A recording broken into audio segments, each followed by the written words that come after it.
चलो अब हम लोग बात करते हैं अपने टॉपिक पर। ये हो गया त्रिभुज का, है ना, क्या बेसिक जानकारी। त्रिभुज की बेसिक जानकारी हो गई। क्या हो गई? त्रिभुज की बेसिक जानकारी हो गई, है ना। अब हम मान लीजिए, ध्यान दीजिए, देखो सर्वांगसम की हम लोग बात करने जा रहे हैं। किसकी बात करने हैं?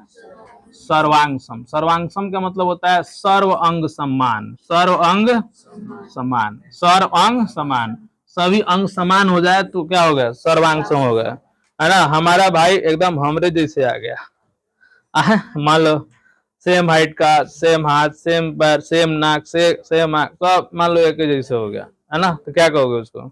सर्वांगसम। क्या कहोगे? सर्वांगसम। क्या कहोगे? सर्वांगसम, है ना। तनी मनी मान लो चेहरों मिले, है ना, ठीक है, तो सर्वांगसम तो होबे करेगा, साथ साथ समरूपो हो जाएगा ना जी।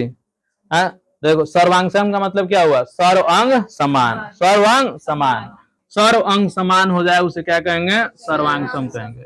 ऐसे समझ में? क्या कहोगे? सर्वांगसम। क्या कहोगे? सर्वांगसम। ऐसे समझ में? क्या कहोगे?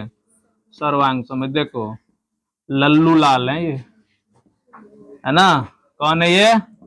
लल्लू लाल। सर्वांग सम्मान, सर्वांग सम्मान। तो बोलो क्या हो गया? कहते हैं कि दोनों एक जैसा है। क्या हो गया? सर्वांग सम्मान, है ना। सर्व अंग सम्मान क्या कहलाता है? सर्वांगसम कहलाता है। ऐसे समझ में? देखो सर्वांगसम जब हम पढ़ते हैं ना, तो हम इसमें आकृतियों का अध्ययन करते हैं। किसका? आकृतियों का। आकृतियों का किसका अध्ययन करते हैं? आकृतियों का अध्ययन करते हैं इसमें। ऐसे समझ में? सर्वांगसम। क्या? सर्वांगसम। किसकी बात हो रही है? सर्वांगसम की बात हो रही है। जैसे मान लो कि एक रेखा है, रेखाखंड है ना, जिसकी लंबाई कितनी सेंटीमीटर है? 4 सेंटीमीटर है ना। यदि एक और रेखाखंड खींच दीजिए और ये भी लंबाई कितनी हो जाएगी? 4 सेंटीमीटर। तो कहेंगे कि ये क्या है? सर्वांगसम है ना। जैसे मान लो ए बी हो गया, ये क्या हो गया? सी डी हो गया। तो कहेंगे कि ए बी क्या है? सर्वांगसम है। ए बी सर्वांगसम है। कौन सी के? सी डी के। ए बी सर्वांगसम सी डी, है ना। ए बी किसके सर्वांगसम है? सीडी के सर्वांगसम है। किसके सर्वांगसम है? सीडी के सर्वांगसम है। ये रेखाखंड हो गया। क्या हो गया? रेखाखंड। किसकी बात हम लोग कर रहे हैं? रेखाखंड की बात हम लोग कर रहे हैं, है ना। इसी तरह से मान लो हमने दो कोण ले लिया। कोण ले लिया ए, कोण बी और कोण सी। एक और ले लिया हमने C D E F G, E F G, E F G. पता चला कि यह कोण इसके क्या है? बराबर है। कोण इसके बराबर है। ये 4 सेंटीमीटर है और ये 4 सेंटीमीटर, ये 2 सेंटीमीटर और ये 2 सेंटीमीटर। देख रहे हो ना, कोण भी बराबर है, साथ साथ भुजाएं में बराबर है। तो कहेंगे ना कि कोण एबीसी, कोण एबीसी सर्वांगसम है। क्या है? सर्वांगसम है। कोण कोण एफ ई एफ सी के, ई एफ सी के क्या है? सर्वांगसम है। देख रहे हो ना। देखो सर्वांगसम माने एकदम हु बहु। सर्वांगसम माने हु बहु, एकदम हु बहु। सर्वांगसम माने हु बहु, एकदम वैसे ही। समझ आ रहा? देखो ना कौन अंतर है। ये यदि मान लो 40 डिग्री है तो ये क्या डिग्री होगा? 40 डिग्री, है ना। ये भुजा 4 सेंटीमीटर, ये और ये 2 सेंटीमीटर, एक जैसे तो है ना। तो सर्वांगसम माने सर्व अंग समान, यानी हु बहु एकदम एकदम वैसने होना चाहिए। हमारे वैसने फोटो खींच जाएगा, चल होगा वो चलो है ना। इसका मतलब हम क्या कर रहे हैं? सर्वांगसम फोटो खींचो। क्या खींचो? सर्वांगसम। समझ में आ रहा है ना? है तो सर्वांगसम माने क्या होता है? सर्वांग सम्मान। तो यहाँ पे देखो कोण ले लिए हैं। क्या ले लिए हैं? कोण, है ना। क्या ले लिए हैं? कोण। समझ आ रहा है ना? क्या ले लिए हैं? कोण। अब एक चीज देखो, जैसे मान लो एक हम वर्ग बना दिए। क्या बना दिए? वर्ग। यहाँ पर हम एक वर्ग बना दिए। ये वर्ग है। क्या ये? वर्ग। ये मान लो ए बी सी डी क्या है? एक वर्ग है। क्या है? एक वर्ग है। ऐसे समझ में, है ना। और इसकी एक भुजा कितनी सेंटीमीटर है? 4 सेंटीमीटर है। अब बताओ इसका सर्वांगसम कब बनेगा? जब वो भी वर्ग बनेगा जिसकी भुजा भी कितनी होगी? 4 सेंटीमीटर होगी। तो अभी क्या हो जाएगा? सर्वांगसम हो जाएगा। ये 4 सेंटीमीटर हो जाएगा तो ये दोनों क्या हो जाएगा? सर्वांगसम। क्या हो जाएगा? सर्वांगसम हो जाएगा। ऐसा देख रहे हो ना। देखो यहाँ रेखाखंड, एक भुजा की लंबाई 4 सेंटीमीटर, दूसरे सॉरी एक रेखाखंड की लंबाई 4 सेंटीमीटर, दूसरे रेखाखंड की लंबाई 4 सेंटीमीटर, सर्वांगसम हो गया। यहाँ पे देखिए कोण सेम, भुजाएं सेम, सर्वांगसम। लेकिन वर्ग की यदि हम बात करें तो वर्ग में चारों भुजा क्या होता है? समान होता है। कोई एक भुजा दिया रहेगा तो उसका वर्ग हम बना सकते हैं, है कि नहीं? है तो दूसर का वर्ग यदि इसके जैसा हमको बनाना है सर्वांगसम, तो उसकी भी भुजा कितनी होनी चाहिए? 4 सेंटीमीटर। एक चीज देखो, यहाँ देखो पैरामीटर 1, यहाँ देखो पैरामीटर 3 लिए हैं, कोण लिए हैं, 2 भुजा लिए हैं। यहाँ देखो पैरामीटर, पैरामीटर कहने का मतलब देखो यहाँ एक ही भुजा का माप है, एक ही ना है, तो देखो एक ही भुजा का माप है। वैसे ही मान लीजिए कि आपको वृत्त बनाना है, क्या बनाना है, वृत्त, है ना। वृत्त में मेन क्या होता है, त्रिज्या होता है, त्रिज्या 3 सेंटीमीटर का हो गया, ऐसे समझ में, त्रिज्या 3 सेंटीमीटर का हो गया, बात समझ में रहा है ना, है। तो कहने का मतलब हमने वृत्त खींचा, हमने क्या किया, वृत्त खींचा, है ना, लेकिन उसकी त्रिज्या कितनी है, 3 सेंटीमीटर है, समझ में। यदि हम इसके सर्वांगसम वृत्त खींचना चाहें तो उसकी त्रिज्या कितनी होनी चाहिए, 3 सेंटीमीटर होना चाहिए, उसकी भी त्रिज्या 3 ही सेंटीमीटर होना चाहिए। तो हम कहेंगे ये C1 हो गया और ये C2 हो गया, है ना। तो C2 का भी वैल्यू कितना है, 0,3 है, जीरो नहीं है, केंद्र O है, क्या ये O। तो दोनों ये क्या बन जाएंगे, सर्वांगसम बन जाएंगे।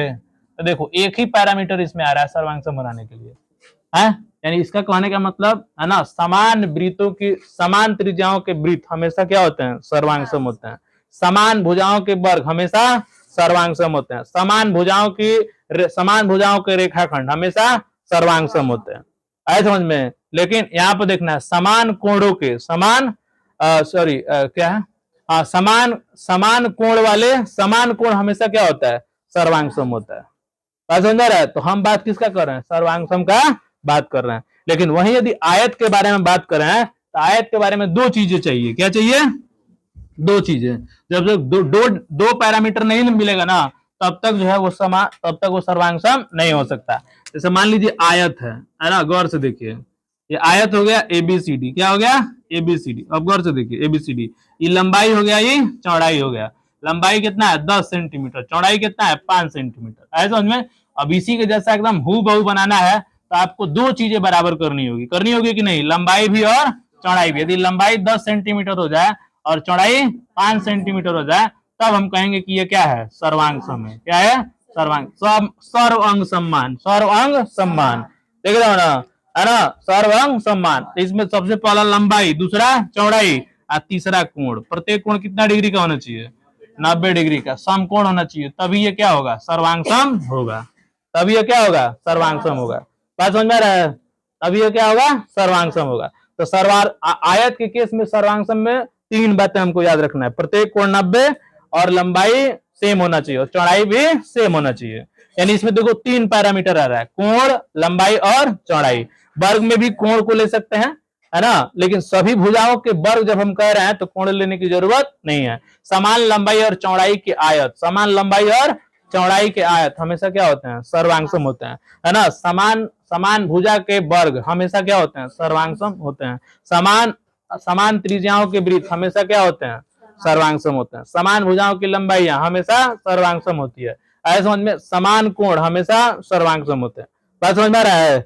तो देखो इन लोगों को सर्वांगसम करना बड़ी आसान है, कोई दिक्कत है नहीं। जैसे एक भुजा, इसमें एक त्रिज्या, इसमें लंबाई चौड़ाई, इसमें एक रेखाखंड, है ना। लेकिन त्रिभुज असली समझ लो, है ना, उसको सर्वांगसम करना इतना आसान नहीं है। उसमें कई गो केस जनरेट हो जाता है, कहा है, उसमें 6 गो पैरामीटर होता है। कितना पैरामीटर, 6 गो, 3 गो कोण, 3 गो भुजा, 3 गो कोण, 3 गो भुजा। किसको किसको ले, ये सीखना है सर्वांगसम करने के लिए, है समझ में, सर्वांगसम करने के लिए। तो हम बात किसका कर रहे हैं, सर्वांगसम का बात बतिया रहे हैं। किसका बात बतिया रहे हैं, सर्वांगसम। सर्व अंग सम्मान हो जाए तो उसे क्या कहते हैं, सर्वांगसम कहते हैं। क्या कहते हैं, सर्वांगसम।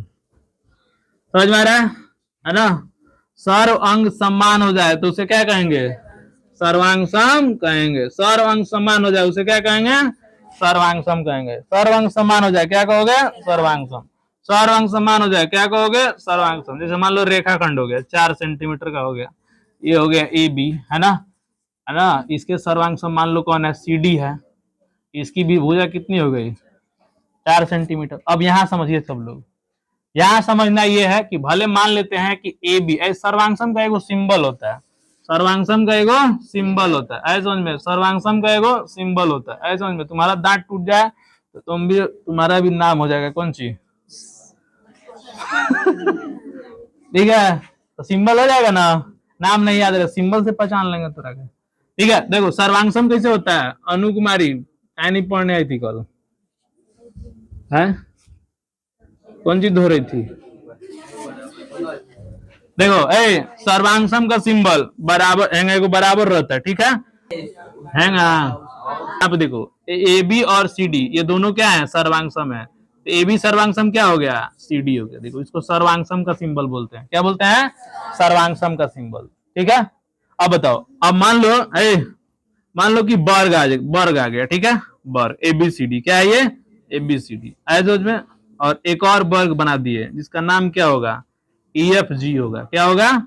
ई एफ जी एच, है ना? तो ए बी सी डी वर्ग ए बी सी डी सर्वांग सम है। वर्ग ए बी सी डी सर्वांग सम है। बोलो कौन सी के? ई एफ जी एच के। ई एफ जी एच के क्या हो गया? सर्वांग सम हो गया। ई एफ जी एच का सर्वांग सम हो गया। समझ रहे हो ना? ऐसे में ए बी सी डी और ई एफ जी एच, देखो ये सर्वांग सम हो गया, है ना? गौर से देखो, यहां से नया एक तरकीब निकालने वाली, इसीलिए मैं लिख रहा हूं, है ना? अब देखो ये है आयत। क्या है? आयत। ये भी क्या है? आयत। देख रहे हो ना?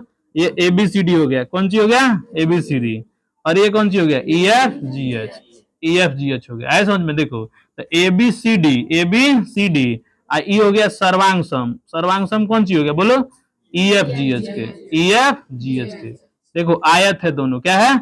आयत। आयत ए बी सी डी और आयत ई एफ जी एच, ये दोनों क्या हो गए? सर्वांग सम हो गया। देखो सर्वांग सम, ये देखो इसमें दोनों भुजा क्या है? बराबर है। यानी यहाँ दिखा रहे हैं ए बी बराबर सी डी, सर्वांग सम हो गया। यहाँ पे देखो एक भुजा कितना सेंटीमीटर है? 4 सेंटीमीटर। इसकी भुजा कितना सेंटीमीटर है? तो ये तो है वर्ग ना। क्या है ये? वर्ग है ना? तो इसका मतलब यहाँ पर हम क्या देख रहे हैं? ए बी बराबर यदि ई एफ हो जाए, क्या हो जाए? ई एफ हो जाए 4 सेंटीमीटर, इसका मतलब सब बराबर हो जाएगा। यहाँ पे देखो आयत हो गया। आयत में ए बी मान लो 6 सेंटीमीटर दे दिया, अब बीसी दे दिया 4 सेंटीमीटर, तो इसमें भी ये भी तो 6 सेंटीमीटर होना चाहिए, और बीसी एफ जी भी कितना होना चाहिए? 4 सेंटीमीटर। इसमें दो बातें आ रही हैं, ए बी बराबर ई एफ, ए बी बराबर ई एफ, अब बीसी बराबर एफ जी, बीसी बराबर एफ जी। देखो दो भुजा निकल के आ रहा है कि देखो इसमें एक ही है, इसमें एक हो एक एक यदि हमको पता चल जाएगा तो हो जाएगा। इसमें भी एक और इसमें भी एक। उसी तरह से ब्रीथ में लेते हैं। किसमें? ब्रीथ वाला में। ब्रीथ वाला में मान लीजिए एक त्रिज्या 3 सेंटीमीटर हो जाए और दूसरी त्रिज्या भी कितनी हो जाए? ये मान लो R1 है और ये क्या है? R2, 3 सेंटीमीटर हो जाए। एक के अंदर O हो गया, ये हो गया। बात समझ में आ रहा है? A डैश हो गया। समझ आ रहा है? देखो अब हम यहाँ से क्या निकालने वाले हैं, गौर से देखिएगा सब लोग, है ना? सर्वांगसम कहने का मतलब हुआ कि यदि आकृतियों के भुजाओं को लेते हैं, आकृतियों के भुजाओं को, जैसे मान लो यहाँ पे पहला में लिए ए बी और दूसरा को लिए सी डी, तो दोनों का अनुपात हमेशा कितना होना चाहिए? एक होना चाहिए। इसमें भी गौर से देखो, यदि ए बी है एक वर्ग का, दूसरे वर्ग का क्या लिए? ई एफ, तो दोनों के भुजाओं का अनुपात क्या होना चाहिए? एक। इसमें भी गौर से देखो, है ना? ए बी बटा ई एफ लोगे, है ना? और दूसरा का कौन सा है? बीसी बटा, बोलो एफ जी लोगे, बीसी बटा एफ जी, तो हमेशा इसका अनुपात कितना होगा? एक होगा, क्योंकि दोनों बराबर है ना। हमेशा अनुपात कितना होगा? एक होगा। ये 6 सेंटीमीटर है और ये कितना सेंटीमीटर है? 4 सेंटीमीटर है, तो दोनों भुजाओं का अनुपात क्या होगा? हमेशा एक होगा। वैसे ही यहाँ पर गौर से देखिए, यदि R1 और R2 को ले लीजिए तो दोनों का अनुपात कितना बनेगा? 1। यानी इसमें हमको ये कॉन्सेप्ट निकालना है ना, कि कोई भी आकृति ले रहे हैं और दोनों सर्वांगसम यदि हैं, तो इसका मतलब ये हुआ कि उनके भुजाओं का अनुपात सिर्फ और सिर्फ क्या होना चाहिए? एक होना चाहिए। इसको कहते हैं संगत भुजाएं। क्या कहते हैं? संगत भुजाएं, है ना? संगत। देखो 4 ए बी है, ए बी सी डी, यानी ए बी का संगत कौन है? सी डी, है ना? तो संगत भुजाएं, इसमें भी संगत भुजाएं, इसमें भी संगत भुजाएं, और इसमें भी संगत त्रिज्या। अनुपात हमेशा क्या होना चाहिए? एक होना चाहिए। अनुपात हमेशा एक होना चाहिए, तभी हम सर्वांगसम कहेंगे। क्या कहेंगे उसको? सर्वांगसम। जैसे मान लीजिए आपसे कहा जा रहा है कि ए के सर्वांगसम ए बना दीजिए, तो मान लीजिए कि आपको ए बनाना है, ठीक है? तो आप क्या करेंगे? आप ए के सर्वांगसम ए कैसे बनाएंगे, है ना? ए के सर्वांगसम ए कैसे बनाएंगे? तो मान लिया कि आपने एक रेखाखंड ले लिया, ठीक है? यहाँ भी आपने ले लिया, तो एकदम सेम दूसरे में बनाना पड़ेगा ना आपको, यानी ये इसके बराबर, कोण भी क्या होना चाहिए? सेम होनी चाहिए, है ना? और ये भी जो है इसके बराबर होना चाहिए। बात समझ में रहा है? यानी इसका मतलब क्या है? हर भुजाओं का अनुपात क्या होना चाहिए? एक होना चाहिए, तभी यह सर्वांगसम कहलाएगा। क्या कहलाएगा? सर्वांगसम कहलाएगा। ऐसे समझ में। तो दो आकृतियां सर्वांगसम तब कब होती है? जब उनकी, है ना, उनका कोई भी, है ना, रेखाखंड होगा, है ना, तो उनकी जितनी संगत रेखाखंड होंगे सबका अनुपात क्या होना चाहिए? एक होना चाहिए। यूनिटी होना चाहिए, है ना, तभी यह सर्वांग सम कहा जाता है। उसी तरह दो त्रिभुज यदि आप लेते हैं तो उसमें भी हम सर्वांग सम कब कहेंगे, जब उनकी संगत भुजाओं का अनुपात क्या हो, एक हो। एक त्रिभुज की संगत भुजाओं, है ना, एक त्रिभुज और दो त्रिभुज लेंगे ना, दोनों त्रिभुज के भुजाओं का अनुपात क्या होना चाहिए, एक होना चाहिए, है ना, प्रत्येक भुजा का अनुपात एक होना चाहिए, है ना, तब जाकर के वो सर्वांग सम बनेगा। बात समझ रहे ना, है? तो अनुपात हमेशा क्या होता है, भुजाओं का अनुपात क्या होना चाहिए, हमेशा एक होना चाहिए, तभी यह सर्वांग सम बनेगा। सर्वांग सम का सिंबल क्लियर हो गया, बराबर, बराबर के ऊपर, ठीक है, सब लोग डिजाइन बना के लाएंगे सर्वांग सम का। देखते हैं कौन खूब सुंदर डिजाइन बना के लाता है लकड़ी का।